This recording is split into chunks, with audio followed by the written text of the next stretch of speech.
verset 17. Voilà. Alors, D'accord. c'est bon, on y va. Vaikra, donc qu'est-ce qui s'est passé? Il s'est passé que Amnon était amoureux fou de sa sœur Tamar et finalement il a fait tout un stratagème pour être seul avec elle. Il l'a forcé, et une fois qu'il a forcé, le verset dit que sa haine à son égard, à elle, était encore plus forte que l'amour qu'il avait eu pour elle avant. Et il a dit, allez, pars, sors, sors. Bon. Il a dit, mais ne me renvoie pas comme ça. Il dit, pars, je ne veux pas te voir. Mais ne me renvoie pas comme ça. Et le verset Yudzaïn dit, Vaikra et na'aro mesharto, vayomer, shilchuna et zot me'alai achutsa, onol adelet acharia. Il a appelé son page, celui qui s'occupe de lui. Il lui dit, envoyez celle-là devant moi à l'extérieur et ferme la porte derrière elle. Alors, la séance, il y a 2 semaines, la séance était comment ça se fait qu'il a eu une telle haine. On a beaucoup développé et la Gemara dit que et il a eu ça lui a abîmé les organes génitaux d'aller avec elle. C'est pour ça qu'il a eu une haine. Alors on s'est demandé pourquoi on ne dit pas simplement il a eu une haine simplement par mauvaise conscience. Pourquoi nous mettre. Bon, ok, ça c'était la séance d'il y a 2 semaines. Verset Yotret. Ve'alea ketonet pasim ki chen tilvashna benot ameler abetulot me'ilim. Vayotse otam mesharto achutz. Venal adelet. Et sur elle, il y avait une tunique bariolée, car ainsi étaient habillées les filles du roi vierges de manteau. Il a sorti le serviteur à l'extérieur et a fermé la porte derrière elle. Bien.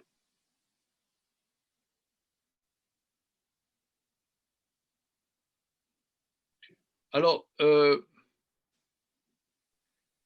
j'avoue que je n'ai pas travaillé, je n'ai pas travaillé comment ça se fait qu'elle a, cette jeune fille, un manteau dont l'expression est la même expression qu'on voit au sujet de Yosef, que Jacob lui a fait une kétonnette passive, un ami bariolé.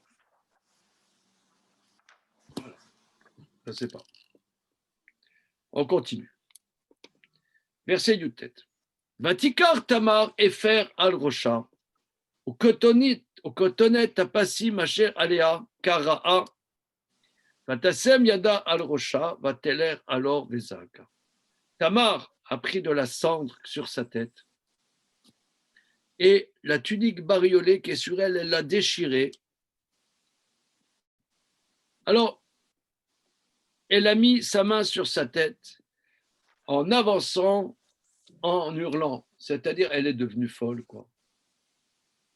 Alors, regardez-moi l'idée que ça me suggère. Notre ami Shalom Yelarar, il est avec nous, Shalom?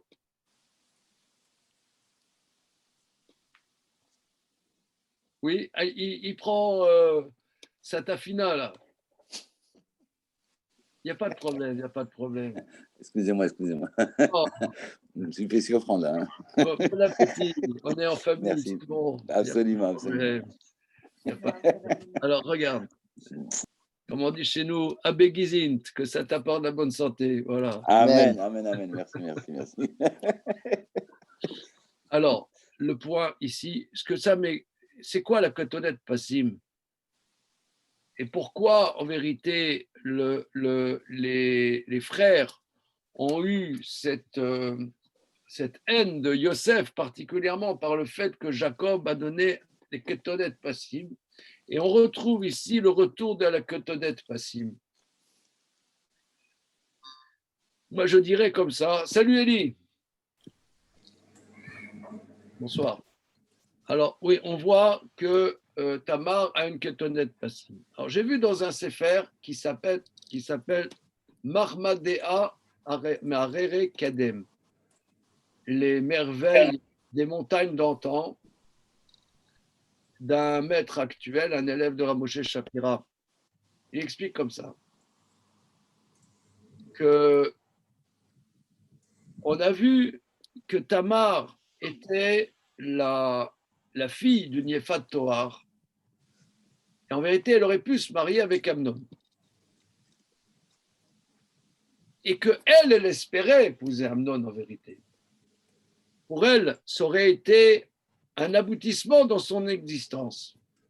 Comme on voit Tamar, d'ailleurs, Tamar, la fille de Shem, fils de Noé, qui était mariée à Er, ensuite avec Onan, et elle espérait avoir une descendance de la maison de Yaakov.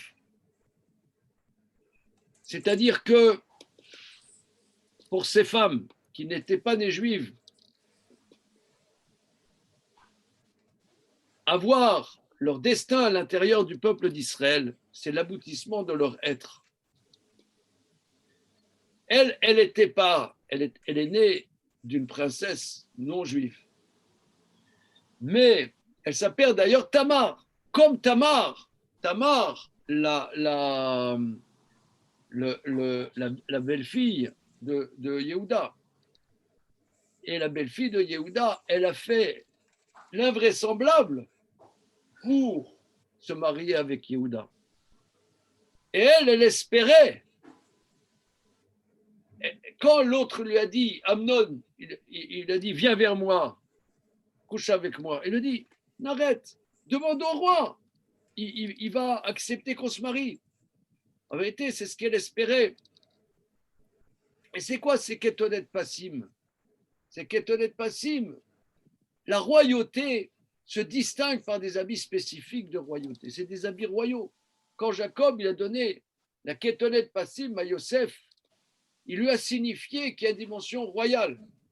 La royauté, c'est un habit spécial. On s'habille de royauté. Comme on voit Esther, Tilbash Esther Malchut, Esther s'est habillée de royauté.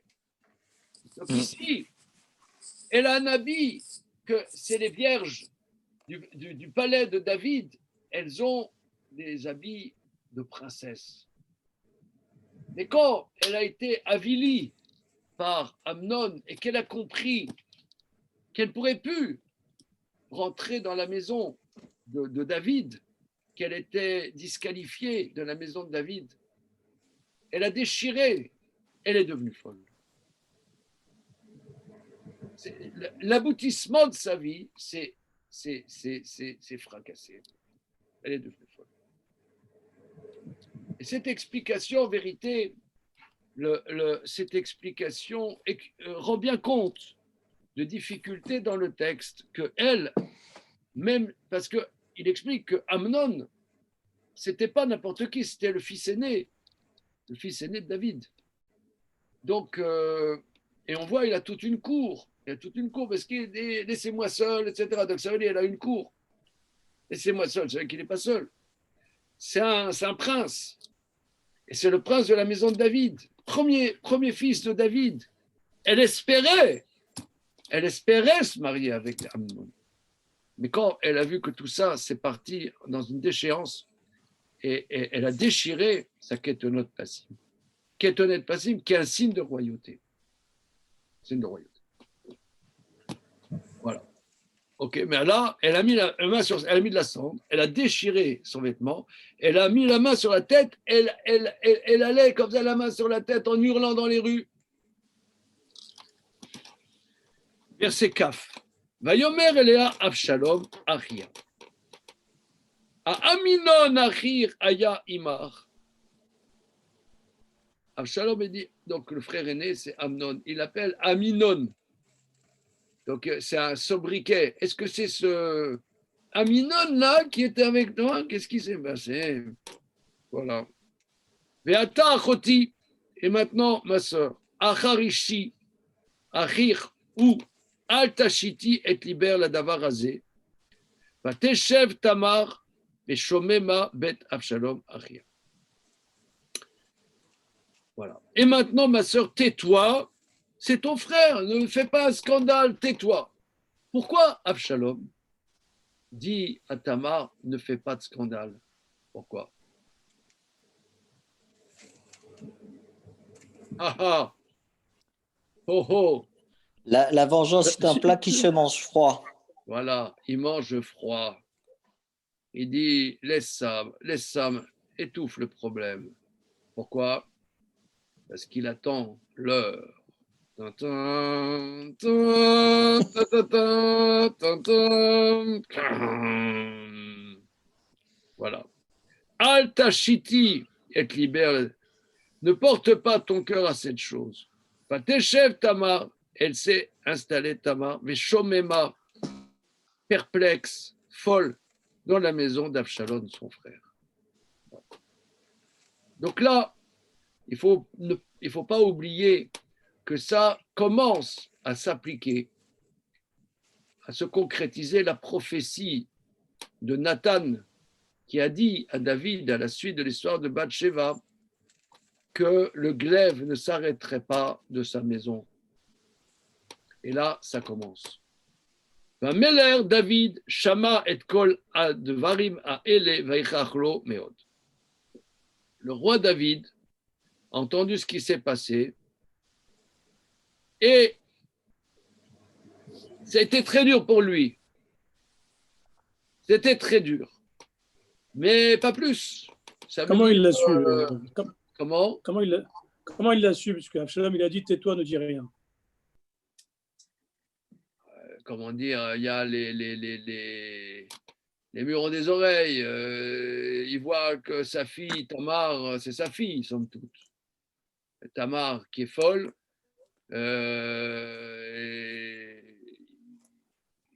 C'est sûr qu'il a compris ce qui s'est passé. Il a compris ce qui s'est passé et il prend ça très mal. Mais vous voyez qu'il ne réagit pas. Ça aussi, ça fait penser à la réaction lorsque Dina a été violée. On voit que Yaakov, il reste là comme ça. Il ne sait pas quoi faire, on dirait. C'est impressionnant. Parce qu'il faut voir aussi que Amnon, ça c'est un problème. Quand des gens, ils ont un enfant qui se conduit mal, c'est délicat. Quoi faire? Qu'est-ce que vous en pensez?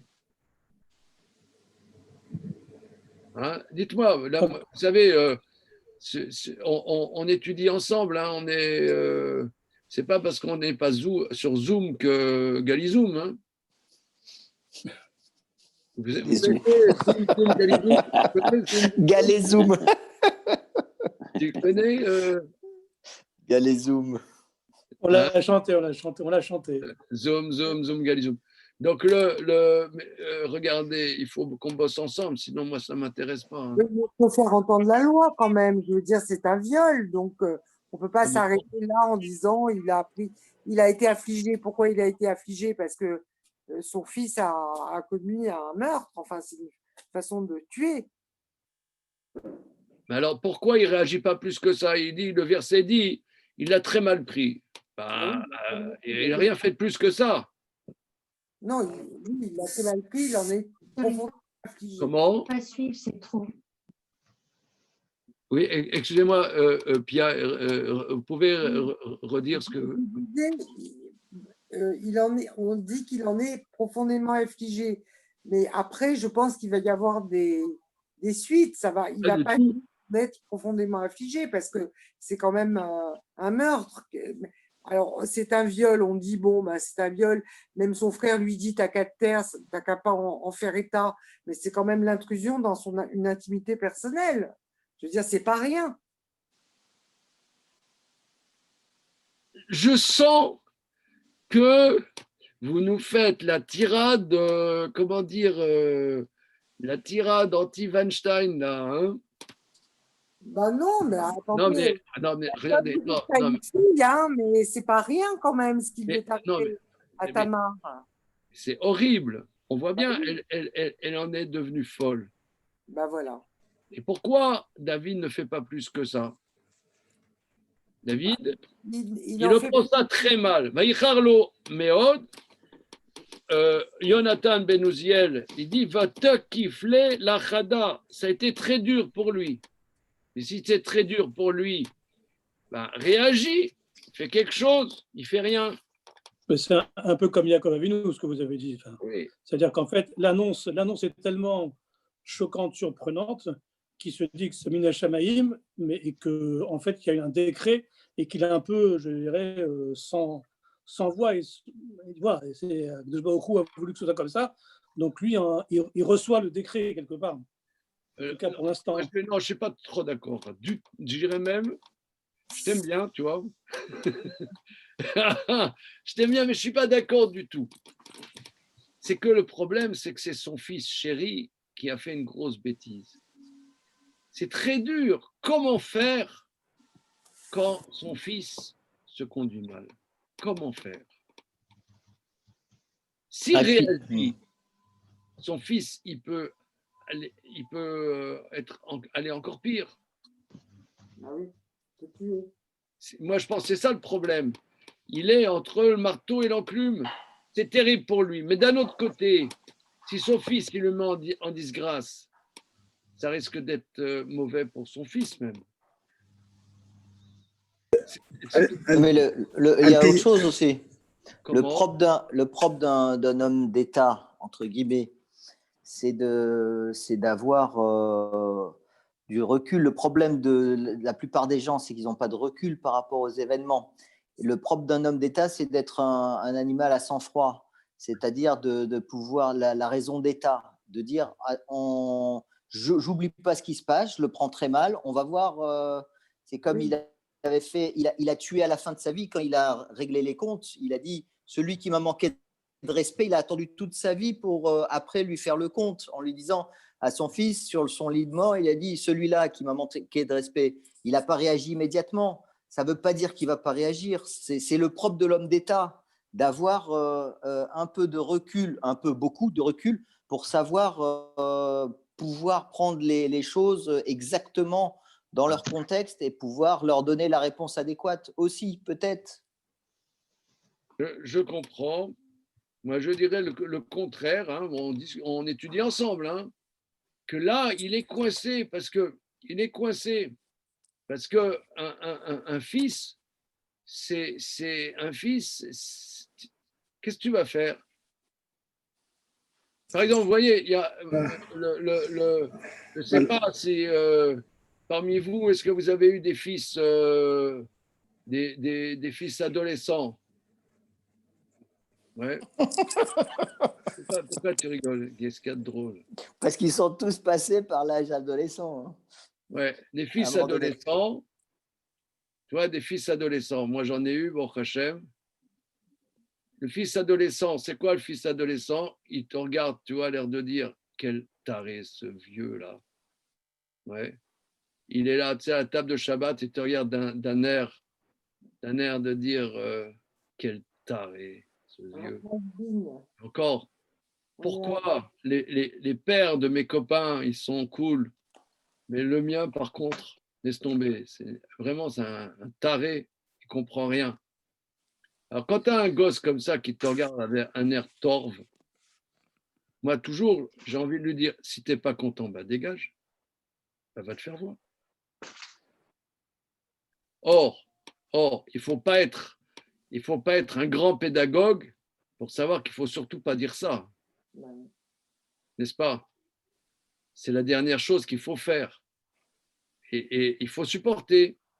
Bon, là, je prends un exemple qui est très, très faible, d'intensité très faible.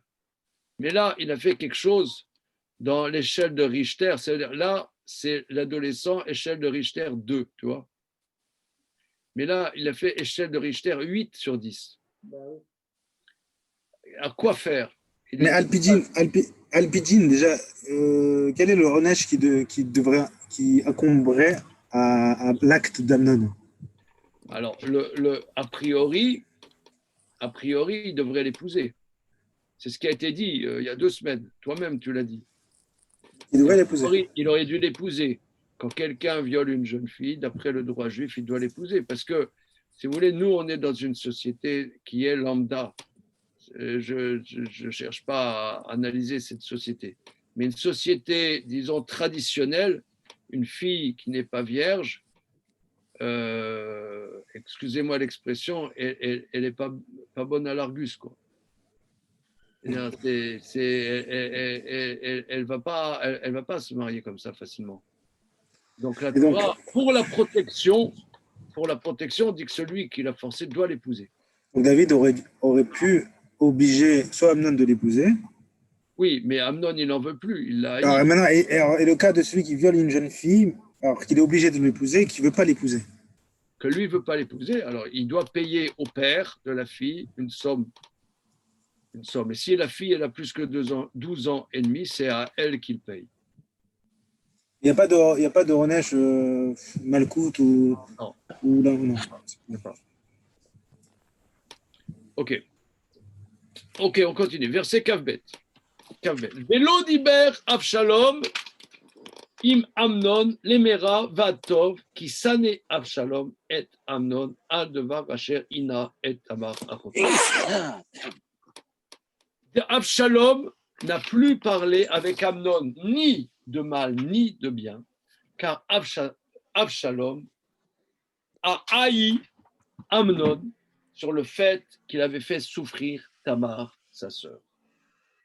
Alors ça, c'est un signe de haine. Qu'un signe de haine, par exemple, un témoin, si on sait qu'un témoin, depuis 3 jours, ne parle pas à un autre par haine, il ne peut pas témoigner sur l'autre. Il ne peut pas témoigner sur l'autre. Le signe de la haine, c'est ce que le verset nous dit. Il ne parle plus. Il ne parle plus. Kav Gimel. Vayi leshnataim yamim, vayu gozezim l'Avshalom bebal chatzor asher im Ephraim, vaikra Avshalom lechol bnei Amelech. 2 ans passent. Donc regardez ici, le silence de David, il est terrible. Le silence de David est absolument terrible. David, il se tait. C'est terrible pour lui, mais il se tait. Il se tait quand, en vérité, comme ça, de l'extérieur, on pourrait dire, il aurait dû faire des remontrances à son fils. Mais, contrairement, moi je dirais, hein, on échange, hein, je ne dis pas que j'ai la vérité infuse du tout, on échange. Moi je dirais le contraire de ce que tu dis, Charlie, que en tant que père, il ne peut pas parler. Il ne peut pas parler. Il est coincé. Non, c'est pas contre. On n'est pas en contradiction. Je t'ai pas dit qu'il va pas parler. Je t'ai dit qu'il peut-être qu'il retarde le moment où il va parler, où il va réagir. Ah oui, c'est vrai, c'est possible. En tout cas, là, il ne parle pas. 2 ans passent, rien ne se passe. Et il faisait la tonte des moutons à Avshalom, au lieu dit Baal Chatzor, qui est dans la montagne d'Éphraïm. Avshalom a appelé tous les fils du roi, tous ses frères. Vayavo Avshalom el Ameler, vayomer inena kozezim lavdecha, yelerna Ameler vavadav im avadecha.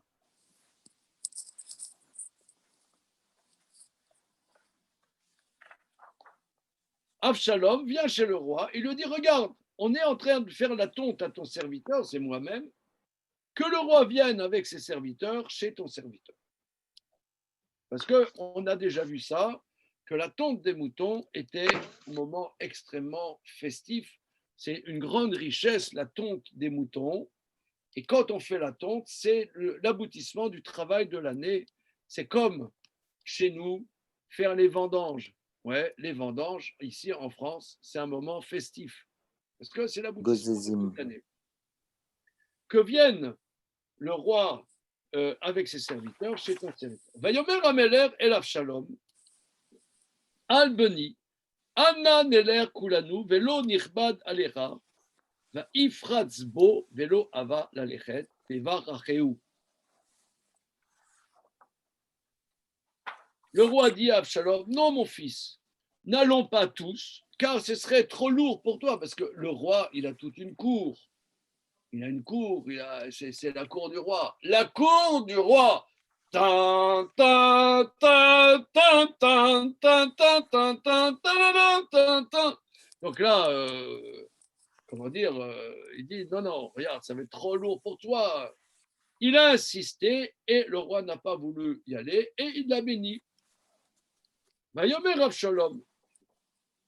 Velo yeler na itanu Amnon achi. Vayomer Amerle lama yeler imar. Regardez là. Regardez là. La vengeance est un plat qui se mange froid. Avshalom dit, alors, n'irez pas avec nous Amnon, mon frère? Si, sire, vous ne pouvez pas, au moins qu'Amnon, mon frère, vienne. Le roi, il a dit, pourquoi il irait avec toi? Veifratzbo Avshalom, veishlar ito et Amnon, vet kol bene Amelech. Avshalom a insisté, il a envoyé avec lui Amnon et tous les fils du roi. Donc là, ça c'est David, il se rend compte de rien du tout. Il se rend compte de rien du tout. Est-ce qu'il y a une raison pour David là est appelé que Amelech, le roi? Et on mentionne, je ne sais pas si, sauf erreur de ma part, c'est la première fois qu'on désigne David comme le roi, sans prononcer son prénom. C'est vrai. J'entends. Voilà. Vayetzov Avshalom et Narav les morts. C'est terrible. Donc là, David, il a rien compris. Ça fait deux fois. Hein. Ça fait deux fois quand même. Parce qu'il n'a rien compris avec Tamar. Et il comprend rien avec Tamar. Il dit va ma fille, auprès de ton frère. C'est vrai. Ouais. Tu as raison. Vayetzov Avshalom et Narav les morts. Avshalom ordonne à ses pages en disant Reuna, regardez, Ketov lève Amnon Beyaïn. Quand Amnon, il est tranquille dans le vin, il est bien dans le vin. Amarti alechem, iku et Amnon vamitemoto, al tiraou. Allo, ki anochi tziviti etrem, chisku, veyu lebnechayim. Avshalom ordonne à ses pages en disant regardez, quand il est bien Amnon dans le roi, je vous dirai frappez Amnon, tuez-le, n'ayez pas peur. C'est moi qui vous l'ordonne. Courage, soyez des hommes vaillants. Parce qu'il dit, attends, c'est Amnon, c'est le fils aîné du roi. Courage, c'est moi qui vous l'ordonne. C'est moi qui vous ordonne. Quand même. Allez, courage. Non, mais qu'est-ce que c'est ces mauviettes? Qu'est-ce que ces mauviettes? C'est incroyable quand même. Yassou. Nare Avshalom le Amnon kacher tziva Avshalom. Vayakumu kol bene Ameler verkevu ish al pidro vayanusu. Ils ont fait les pages d'Avshalom à Amnon, comme a ordonné Avshalom. Se sont levés tous les rois, fils du roi, chacun a chevauché son mulet et ils ont fui. Alors ça aussi, ça c'est incroyable.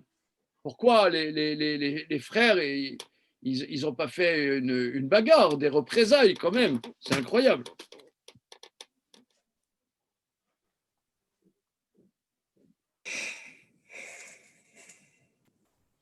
Et d'autre part, qu'est-ce que c'est qu'ils ont chacun une mule? Un mulet. Machiach, non? Comment? C'est pas Machiach? Qu'est-ce qu'il a le mule? Qu'est-ce qu'il a le Mashiach?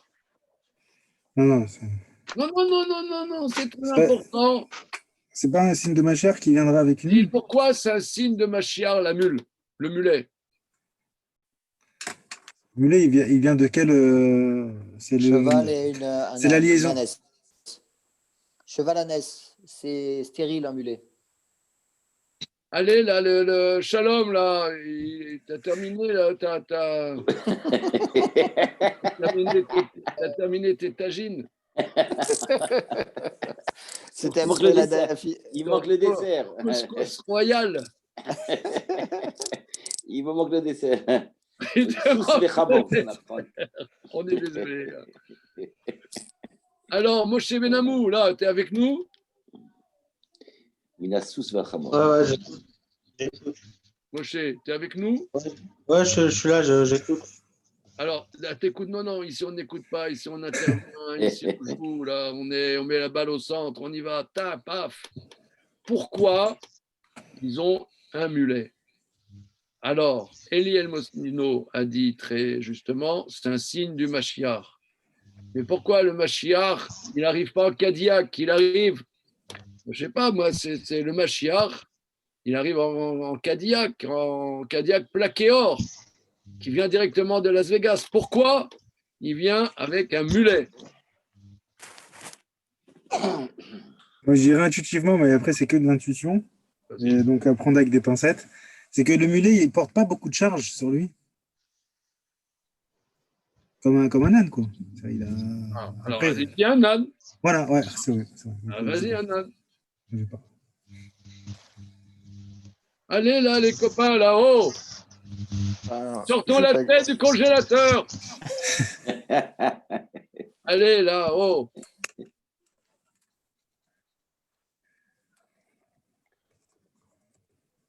Pourquoi c'est un signe royal de la maison de David, on voit, parce que chacun, il a un mulet. D'autre part, c'est un grand débat halachique, est-ce qu'on a le droit de chevaucher un mulet? Est-ce qu'on a le droit de chevaucher un mulet? Alors, entre parenthèses, sur le site de la Yeshiva, j'ai écrit un texte là-dessus, sur le mulet. Mais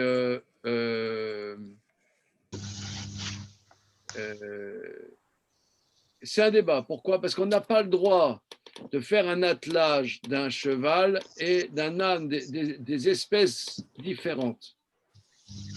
D'autre part, on n'a pas le droit de croiser un cheval avec une ânesse. C'est un interdit de la Torah.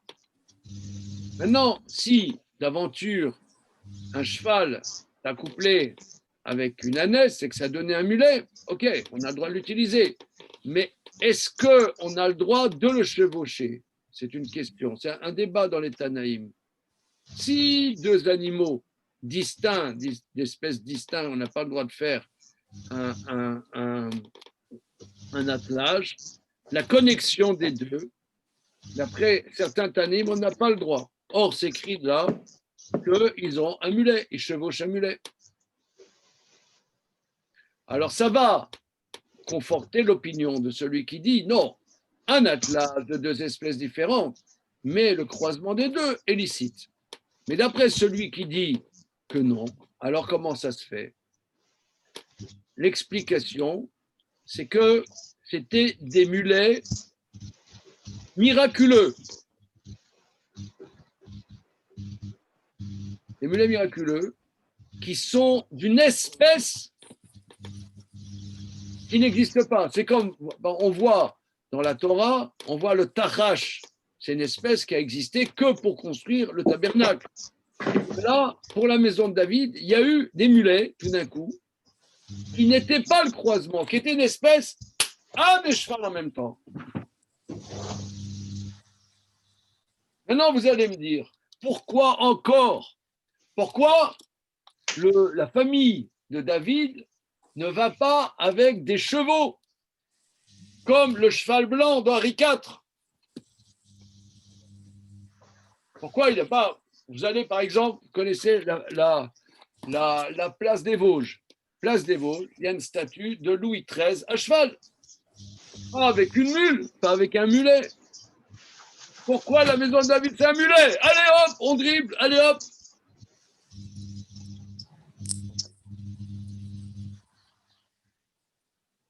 Bon, l'humilité. Comment? L'humilité, bon, le côté Alors, prends un âne. dépouillement, Un âne. le côté, oui, l'âne, c'est servile, ça sert à quelque chose. Le mulet, son dîne il est déjà complexe. Il y en a qui disent oui, d'autres qui disent non. Rien n'est évident, comme le Mashiach qui vient de Bon, peut-être, je ne sais pas, il y a quelque chose à creuser, mais je n'ai pas Ouais, ouais. d'idée préconçue. Alors, regarde, moi, je propose la chose suivante. Que la royauté, ici, c'est un mélange subtil. La royauté, tu as les potentats de l'Antiquité, même pas forcément l'Antiquité, il y avait ça, par exemple, il y a 100 ans, un peu plus que 100 ans, il y avait en Chine, tu avais l'empereur de Chine, à Istanbul, tu avais le sultan au Topkapi, au palais là-bas. Ils étaient complètement détachés du peuple. Ils sont dans un faste complètement détaché du peuple. Ça, c'est. Tu vois, par exemple, je ne sais pas moi, de notre cher, comment il s'appelle, Ouattara là-bas, en Côte d'Ivoire, notre chéri, Ouattara. De mémoire, oui, ça veut dire que ça. Hein. Alors, tu vois, tu as les potentats à vie, ouais, qui sont dans leur bulle, les potentats. Le faste de la royauté, voilà, ils ont des palais, des trucs et des machins. Et tu as le peuple qui croupit dans le gourbi. La royauté d'Israël, c'est la connexion impossible entre la gloire et la simplicité. C'est ça le mulet. C'est impossible. Soit tu es la gloire, soit tu es la simplicité, soit tu es la simplicité, soit tu es la gloire. Mais comment c'est possible de mêler la gloire et la simplicité? C'est ça le mulet. On n'a pas le droit de le faire. Ça veut dire l'homme, il n'a pas la capacité. C'est pour ça qu'il y a un avis qui dit que ces mulets, c'est un miracle. Comme on a vu, par exemple, on a vu la couronne des Ammonites que David avait récupéré des Ammonites qu'il avait mis sur sa tête, et Navodazara, il avait récupéré. On dit aussi qu'elle tenait sur la tête de David de manière miraculeuse. Parce que le pouvoir, comme la Torah l'entend, pourquoi ça fait longtemps qu'on attend le Mashiach? Je ne sais pas, vous avez remarqué? Un certain temps, on attend le Mashiach. Parce que tous les commentateurs expliquent, c'est la dimension du Mashiach est une dimension qui n'est pas normale. C'est pas normal. C'est pas une dimension normale. C'est un pouvoir, une manière de vivre la royauté entièrement sous la Hashgacha d'Hachem, sous la Hashgacha d'Akadosh Baruch Hu. C'est une manière miraculeuse. On dit que le roi David, il devait être mort-né. Il a vécu 70 ans parce que le roi David, parce que Adam Arishon, il a compris que David ne pourrait pas vivre, il lui a donné 70 ans de sa vie. C'est David, c'est une réalité qui n'est pas possible. Or, comme tu as dit très bien, Charlie Boisy, tu as très très bien dit, que c'est une complexité très complexe et que l'homme n'a pas la capacité de se concilier des dimensions tellement paradoxales. C'est pour ça qu'il y en a qui disent que ces mulets, le signe de la royauté d'Israël, c'est des animaux que l'homme n'a, c'est pas que l'homme a croisé, parce qu'alors là, d'après certains avis, on ne pourrait pas les chevaucher. Mais c'est une espèce en tant que telle, min bifneatzmo, une espèce en tant que telle. Donc là, c'est très important de voir que les fils du roi, ils ont des mulets, pardon. Ils ont des mulets. Mais ça, c'est pour le roi, pas pour les fils du roi. Le côté hors norme, surnaturel, eux, ils n'ont pas le droit. Ils ne sont pas encore rois, eux. Ils sont encore pas rois. Mais donc, comme on a vu, si tu veux, que là on a vu que Tamar, elle avait un habit bariolé, ça veut dire qu'ils sont quand même dans cette ambiance de royauté. cette ambiance de royauté qui sort des normes habituelles. Ils vivent là-dedans. Ils vivent là-dedans. Mais là, on voit qu'ils ont fui. On ne comprend pas pourquoi. On ne comprend pas pourquoi ils n'ont pas réagi. Ils n'ont pas sorti l'épée. Ils devaient avoir quand même des cours d'escrime. De capin d'épée. On voit là, les types, ils se cassent. Ouais, ça sent le roussi, on se casse. C'est un peu bizarre hein, pour des fils de roi. Si nous, on avait été là, on aurait réagi, non? Oui, mais attends, on voit au départ, c'est Naharé Avshalom et après Vayakumu Kol Bnei Ameler. Alors, c'est les Naharé Avshalom et c'est après les Bnei Ameler. Non, regarde. Je reprends verset Kaftet. Vayasu Naharé Avshalom la Amnon Kacher Tziva Avshalom.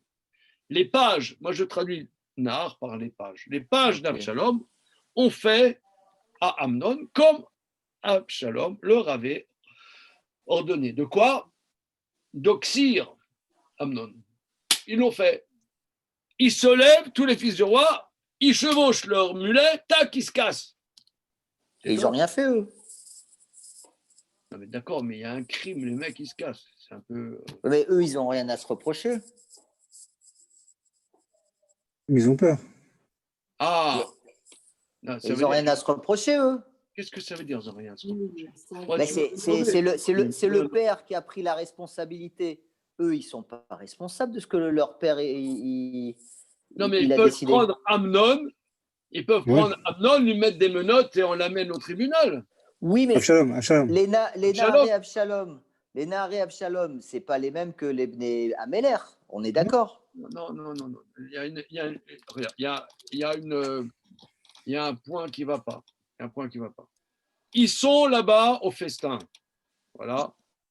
Amnon, il a bu du Châteauneuf du Pape grand cru, là. Ça lui monte un peu. Alors, Avshalom, il dit à ses pages, c'est le moment. Tac! Il le tue. Et les frangins d'Avshalom et de Amnon, voyant le meurtre, ils se cassent. Voilà. Pourquoi ils réagissent pas? Alors, Élie propose, parce qu'ils ont peur parce qu'ils n'ont pas compris, eux, que c'est des représailles par rapport à l'histoire de Tamar. Parce que finalement, l'histoire de Tamar, comme vous avez dit tout à l'heure, d'une manière ou d'une autre, c'était plus ou moins étouffé. David a su, mais c'était plus ou moins étouffé, ce n'était pas de notoriété publique. Eux, ils ont compris que c'est un massacre, que Avshalom massacre tous ses frères pour être le seul roi. Voilà. Donc, voilà, c'est ça le pshat. Hein, c'est ça le pshat. Ok, bien. Alors, c'est pas rigolo de cette histoire. Hein.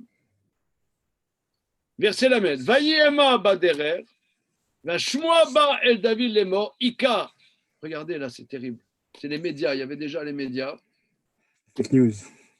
Vayema baderer, va shmoa ba el David les morts, ika Avshalom et kol bnei Ameler, velo notar mehem echad. Ils étaient en chemin. L'annonce arrive à David en disant Avshalom a tué tous les fils du roi, il n'en reste pas un. Donc vous voyez les fake news. Si vous faites une conférence sur Acadème donnée par monsieur Eliaou Mimoun, fake news dans la Torah. Voilà, et ben voilà, on est chapitre Yud Gimel Shmuel Bet, c'est Lamed. Excellent. C'est vrai. Ça existait déjà. Ce n'est pas Internet qui a inventé les fake news. Hein. C'est excellent. Hein. Ouais. Voilà. Lâche-moi, c'est qui? Lâche-moi, quoi. C'est quoi? Non, mais c'est-à-dire que c'est des... C'est la rumeur. Je sais pas, il y a quelqu'un quelqu'un qui était présent. Je sais pas, il y a des gens, ils rapportent. Allô, oui, tout le monde a été tué. Je sais de source sûre. Voilà, je suis sur place. Là, tous les fils ont été tués. Allô, oui. Allô, Cognac J, 5 sur 5. Voilà. Et l'info n'a pas été vérifiée, elle est passée dans le fil info. Ah, allez voir, expliquez. D'où est-ce qu'ils ont tiré ça? À France Info, le fil info. Ça c'est une atteinte aux droits de l'homme et des citoyens. Franchement, j'arrive pas à comprendre. Il y a une expression, ils ont lancé l'expression et ça passe. Le fil info, qu'est-ce que c'est cette histoire-là? Non, vous écoutez jamais France Info, vous écoutez les radios juives. Si. Non, ça va, j'ai. Non, vous écoutez. Ah, le fil info Eliaou, d'où ils ont pompé cette histoire? Et qu'est-ce qui vous dérange dans Fil Info? C'est quoi qui vous dérange dans Fil Info? Oui, je t'écoute. Hein. Allô? Oui. Dans l'expression Fil Info, qu'est-ce qui vous surprend? Non, c'est que Ouais. c'est une expression inventée. Et après, c'est devenu, ça passe dans les mœurs. Ah oui. Non, tu vois, une expression bizarre, quoi, finalement, le fil info. Je sais pas, le flash d'info. Avant, on disait, voilà. Non, ça veut dire que c'est toutes les. Dès qu'il y a une info, elle est rapportée. C'est ça que ça veut dire, le fil info. C'est l'info en continu. C'est chronologique dans la journée. Ouais. Ah, d'accord. Le fil info, c'est les infos qui se suivent. C'est plein d'infos qui se suivent. D'accord. Alors, les infos, à 13h45. Voilà. 13h45, voilà, on apprend tous les fils de roi ont été massacrés par Absalom, etc. Et bon, après, il y a un démenti. Après, excusez-nous, on s'est trompé. D'accord, mais on a eu l'info. Et c'est passé. Dans les milieux autorisés. Mais on sait de source sûre, etc. Et par contre, alors là, David, là, je pense qu'il aurait fallu un calmant, vous voyez. Une piqûre de calmant, là. Hein. Merci la Medalef. D'ailleurs, tout d'un coup, il a parlé en yiddish. Il a dit Abroch. Oh, non, je ne sais pas. Là, à ce moment-là, on peut parler que yiddish. Là, j'ai la preuve. Non, j'ai la preuve que David parlait yiddish. Là. Ah ouais. Non, on ne peut pas dire.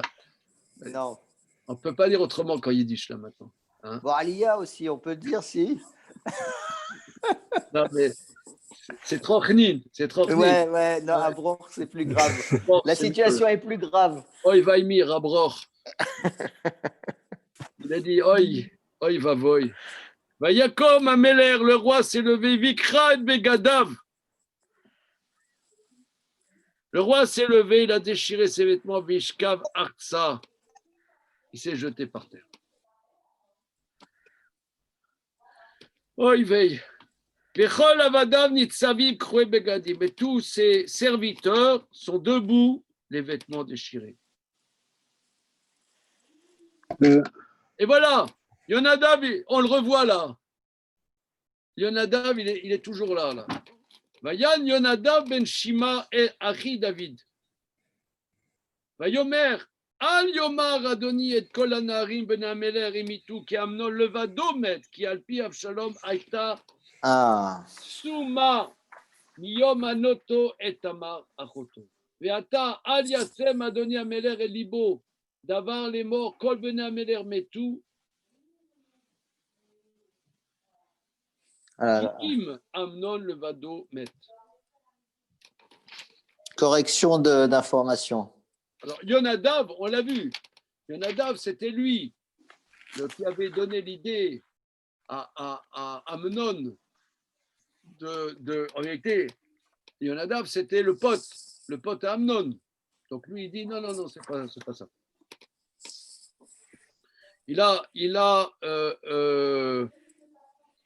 a rétorqué Yonadav ben Shima, le frère de. C'est l'oncle de Absalom. L'oncle d'Absalom et d'Amnon. Il a dit non, mon seigneur. Et c'est le cousin, non? C'est le cousin de Amnon et de Absalom. Et c'était le compère d'Amnon. Il dit Al Yomar Adoni, que mon Seigneur ne dise pas que tous les jeunes hommes, fils du roi, Amnon a tué, car c'est seulement Amnon seul qui est mort. car c'est sur la bouche d'Avshalom, était un ordre depuis le jour où il a forcé Tamar, sa sœur. Et attends, maintenant que Monseigneur le roi ne mette pas son cœur à cette chose en disant tous les fils du roi sont morts, car seulement Amnon est mort. ויברא רב שלום ויישא הנהר עד סופה את עיניו, והיה והנה עם רב הולכים מדרך אחריו מצד ההר.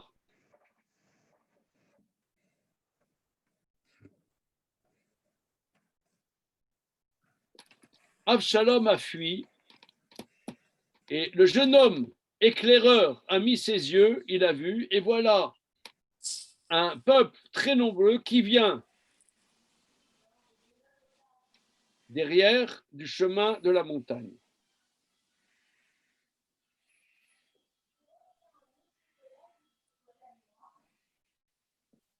Voilà, explique le Radak, c'est-à-dire Avshalom il a fui, parce que là, bon, là, jusque-là, il y a eu un viol, mais là maintenant, c'est un meurtre. Et donc, Avshalom a fui, et il y avait un jeune homme qui était un éclaireur à Jérusalem, il a mis ses yeux et il voit un grand peuple qui arrive derrière lui, du côté de la montagne. Ce sont les fils du roi qui arrivent, Tagala, Tagala, Tagala, Tagala, Tagala, ils arrivent vers Jérusalem. Yomer Yonadav el Ameler, Iné Bene Ameler, Baou, Kidvar Avdecha, Kenaya. Yonadav dit au roi, regarde, les fils du roi viennent comme ton serviteur a dit, c'est comme ça effectivement que regarde, tous tes fils, ils arrivent tes fils. Comment il a su Yonadav? Comment Yonadav a su? Parce qu'il y a une choma. Tu vois ce que je veux dire? Non. A priori, il était au courant de la vengeance d'Absalom. Une seconde. Ah ouais? Ah.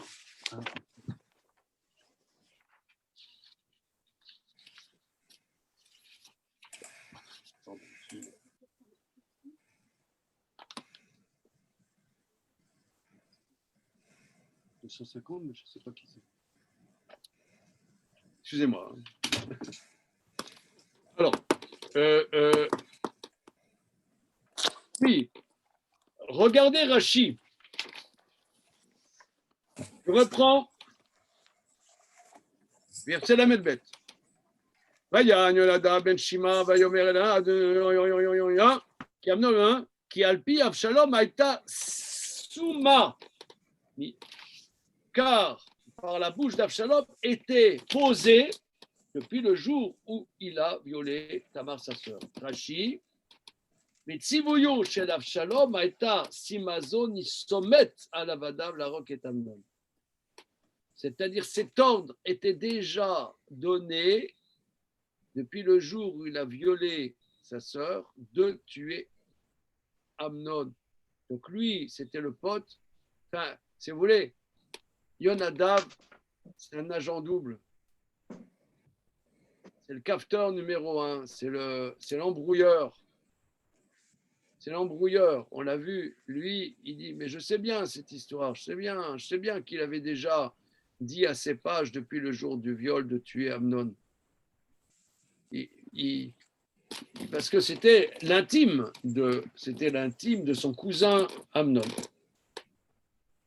Donc non, mais il n'est pas intime d'Avshalom, mais il a su que Avshalom voulait tuer Amnon depuis ce jour-là.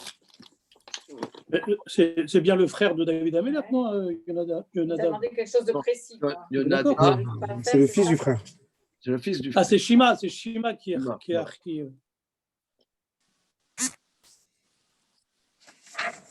Verset la Medvav. Vayi kechaloto le daber. והנה בני המלך באו ויישאו קולם ויבכו, וגם המלך וכל עבדיו בכו בכי גדול מאוד.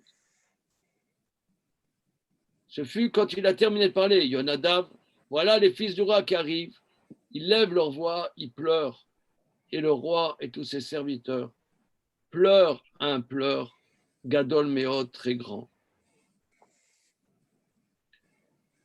Donc tu vois, Charlie, David, c'est pas David, il est très émotionnel. C'est un roi émotionnel.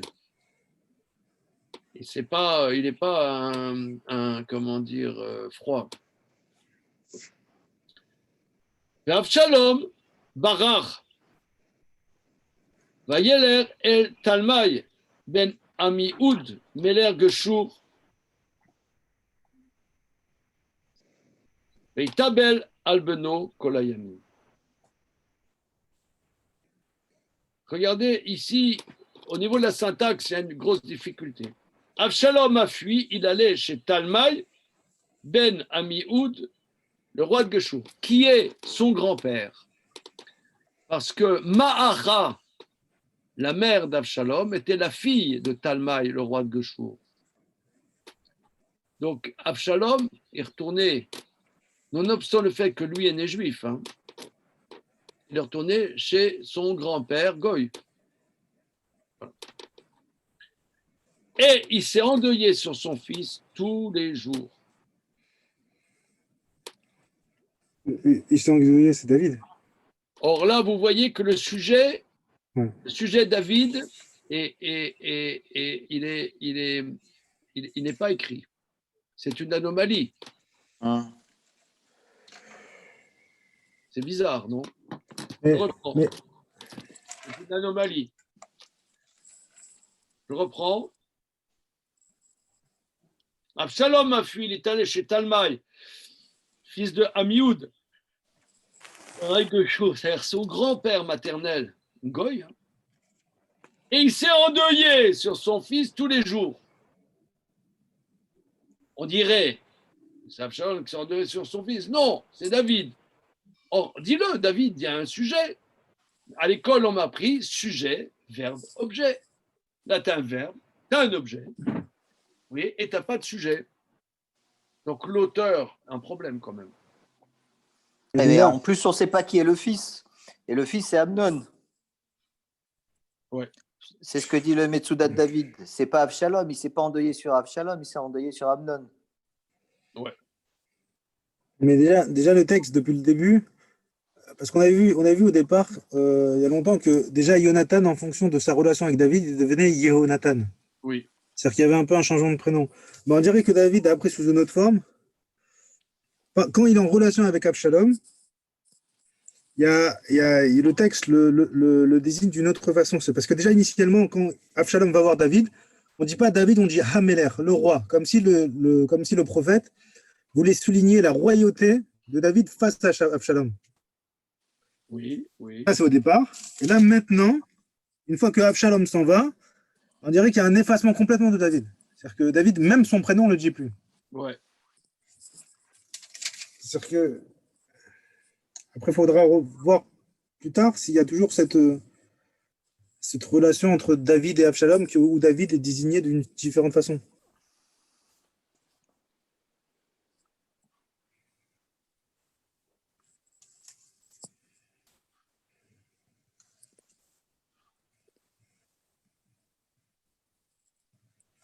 Que vous proposez?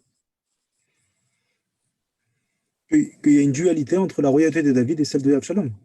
Oui. Non, mais là, pourquoi on parle même plus, il n'y a même plus de sujet. Ni David, ni roi, ni rien. Ils sont endeuillés, on ne sait même plus qui c'est.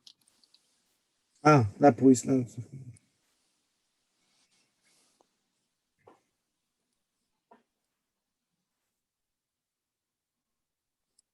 Je sais pas, il y a des commentateurs qui disent que, a priori, il y a du temps qui est passé. Ouais, c'est Le Kol Hayamim, il y a du temps qui est passé. Peut-être que ça voudrait dire que, bon, Absalom est parti et puis le temps est passé. Et on va dire, il y a des points de suspension.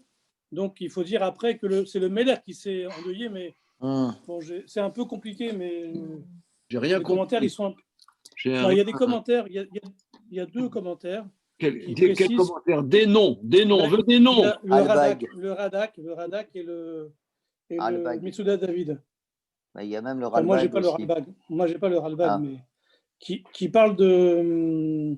Non, pas Monsieur David, le Radak et le. Non, le Radak, qu'est-ce qu'il dit? Quand on dit Non, et le Radak, oui, le son Radak, fils le tous Radak. les jours, on va voir dans la suite, ça ne sera que 3 ans. Parce que quand tu lis, 3 ans, ouais. quand tu lis le verset, il s'est endeuillé sur son fils tous les jours, on dirait jusqu'à sa mort. Or, dans la suite, Non, on va mais- voir qu'au bout de 3 ans, il va se consoler de la mort d'Amnon. Donc il y a une contradiction. C'est ce que dit Radak. C'est tout. Ah. Mais il faut voir que c'est le fils Amnon, c'est le fils aîné de David. Le premier gosse. On dirait qu'il y a comme. C'est terrible. Il y a dans la cantillation, pour les spécialistes de la cantillation, Meler Geshur, il y a un Atnar, donc c'est comme un point-virgule, Ouais. comme Oui. ce que voudrait dire. Et donc, Veitabel Albeno Kolayamim.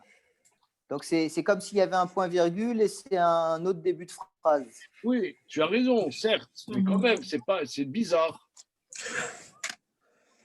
On dirait que.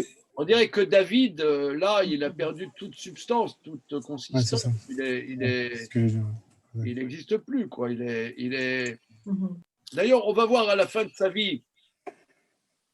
À la fin de sa vie, c'était la Haftara, pas de ce Shabbat, mais le Shabbat d'avant. Le premier chapitre de Melachim, on voit, c'était Parashat Chayei Sarah, lorsque David était vieux et il était aux abonnés absents. Il y avait Avishag Ashunamite qui s'occupait de lui et il y avait un complot pour Adoniaou qui voulait prendre le pouvoir et David, il était complètement aux abonnés absents. Là, si vous voulez, il est dans un drame familial et il perd sa substance. Il est dans son drame familial. Il est out, quoi. Comme ça, moi, j'entends. Il s'est endeuillé. Il y a Poutine, il appelle et dit excuse-moi, je suis pas dispo. Non, c'est un peu ça, quoi. Il dit je suis pas dispo, j'ai d'autres problèmes, excuse-moi. Ouais, c'est un très, très bel Non, mais exemple. là c'est pas Non, seulement des problèmes personnels. Des fois, moi, je me souviens quand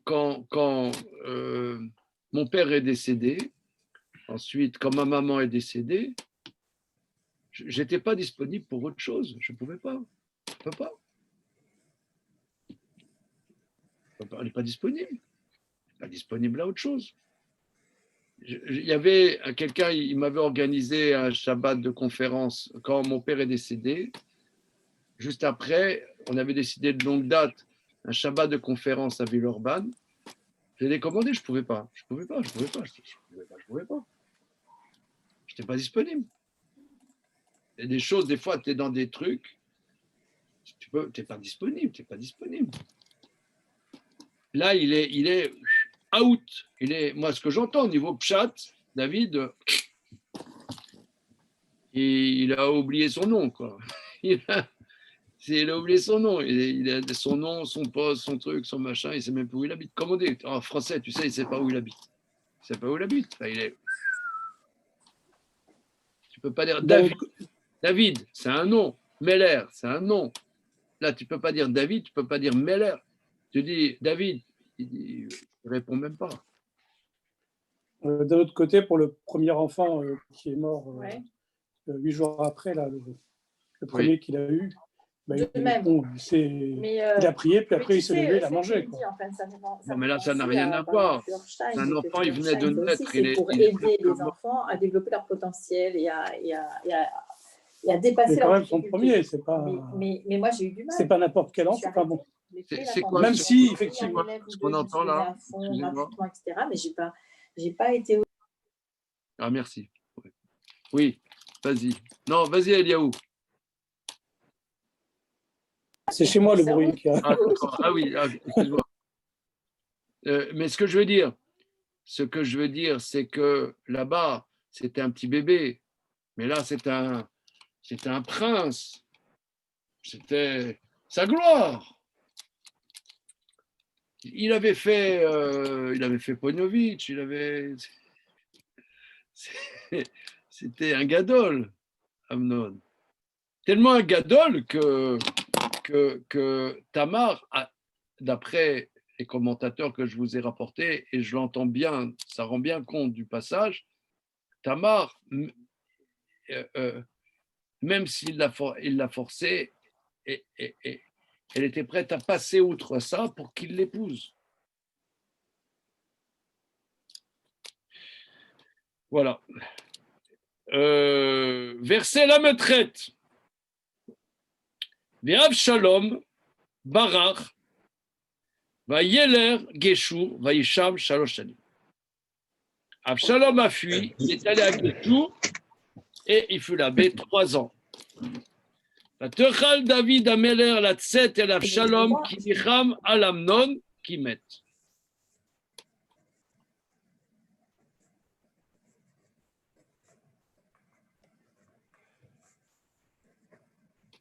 Alors là, franchement, on a du mal dans ce verset. Je traduis.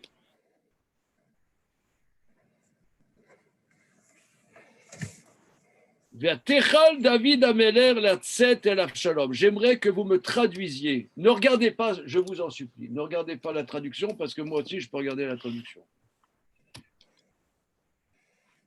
Je dirais quand il a terminé de sortir vers Avshalom. Sinon, Vayechal, sinon. Vatechal. Vatechal, c'est pas dans le sens terminé.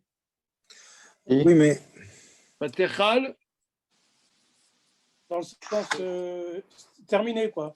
Finir quelque chose. Finir. Non, c'est pas ça. C'est bien. Kalo, ça veut dire Vayechoulou, terminé. Oui, voilà, terminé, oui. Vayechoulou, terminé. Mais, regardez la traduction, si vous avez la traduction de Jonathan Ben Uziel. Ah oui. D'ailleurs, Rachid le rapporte. Tu as, Charlie Boisy? Oui. Alors, je ne vois pas Vatechal. C'est pas pouvoir. La mettre tête, ok.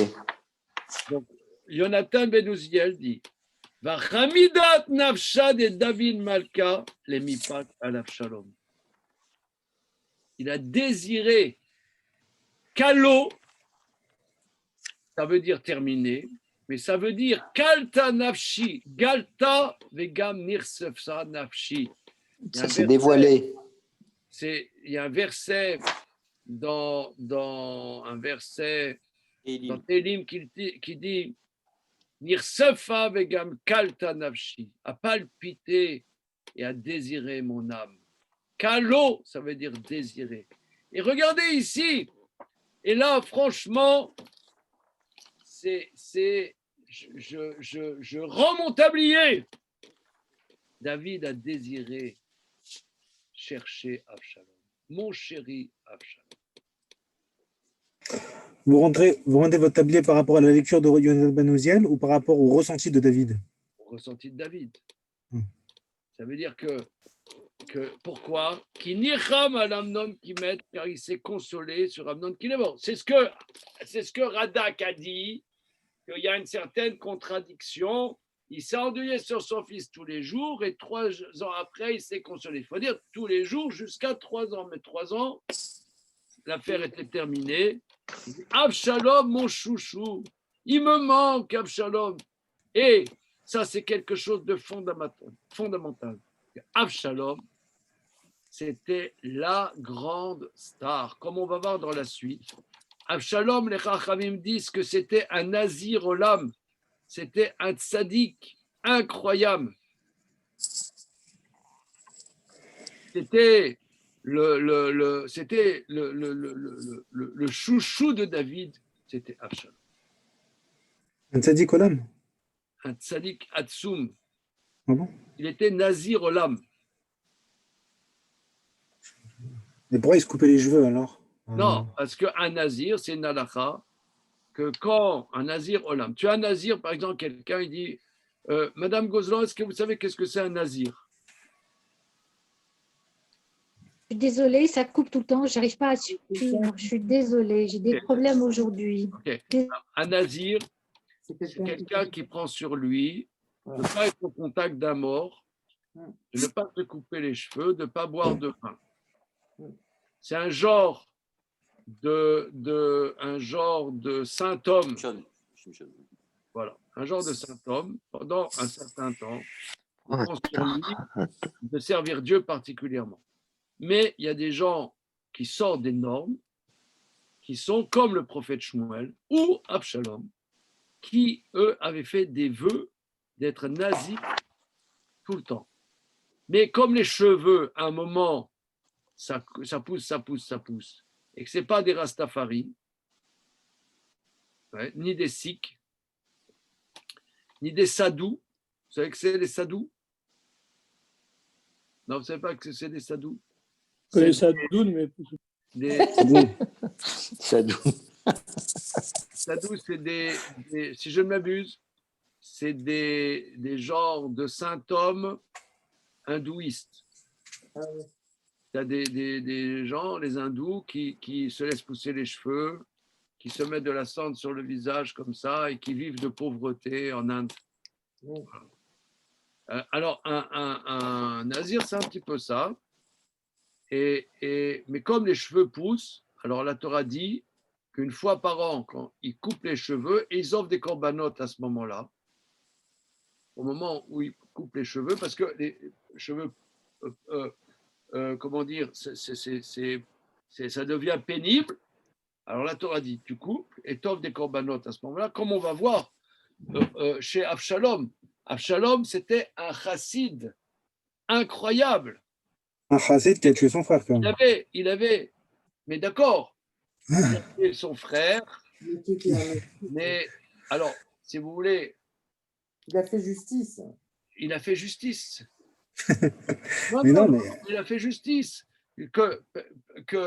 Comment dire, c'est comme on voit quelqu'un tuer un proche, tu as le Goël Adam, il est habilité à tuer. Alors, si tu veux faire justice, fais-toi justice toi-même, en face à face, pas par l'intermédiaire de tes pages, alors que la personne, elle est sous. Tu as raison. Et sous forme de vengeance. D'accord. C'est un coup bas, je trouve. C'est ça qui est terrible. C'est que il y a, vous savez, il y a un grand maître qui était le Rosh Yeshiva, l'Yeshiva de Mir. Et il y a quelques dizaines d'années, ils ont publié ces sichot, c'est Rav Chaim Shmulevitch. Les sichot de Rav Chaim Shmulevitch. Sichot Moussar. Sichot Moussar. Ça a été traduit en français. Moi, je ne sais pas la qualité du livre en français, je ne connais pas. Mais en hébreu, c'est exceptionnel. Top. Exceptionnel. Tu connais, Charlie? Oui.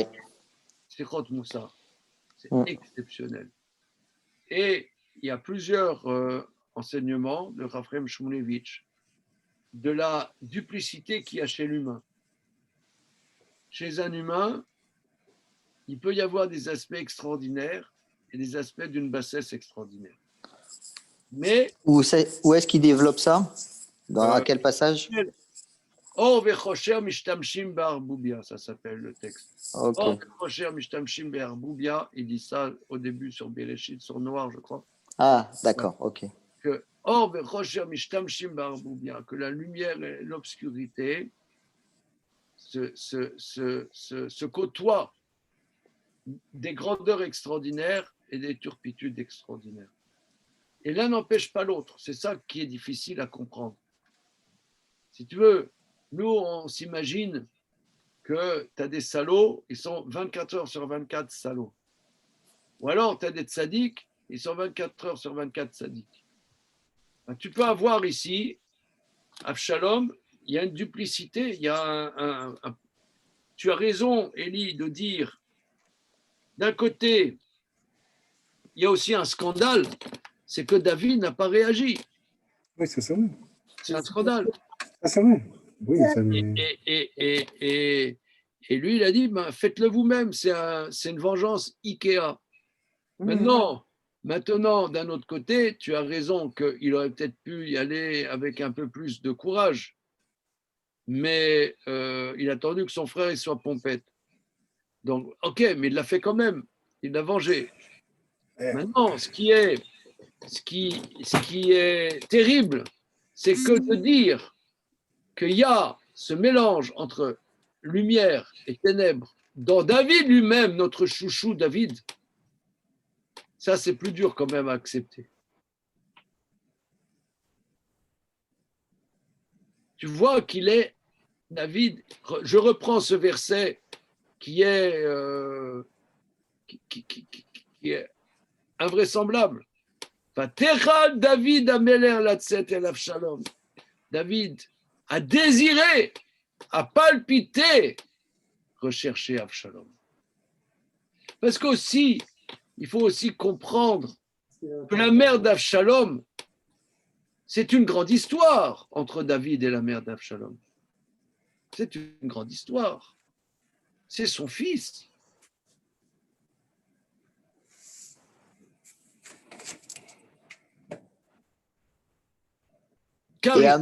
Et Amnon, il passe dans les oubliettes pour David. Il a désiré Absalom, et Amnon, bon, ça y est, c'est fini. Nigmar pour. Remettre quand même. Hein. Comment? Il a mis 3 ans à s'en remettre, donc c'était pas simple. 3 ans, c'est beaucoup. Ouais, mais il y a des gens, ils ont perdu un enfant, ils ont toute la vie, ils s'en remettent pas. Hein. J'en connais comme ça.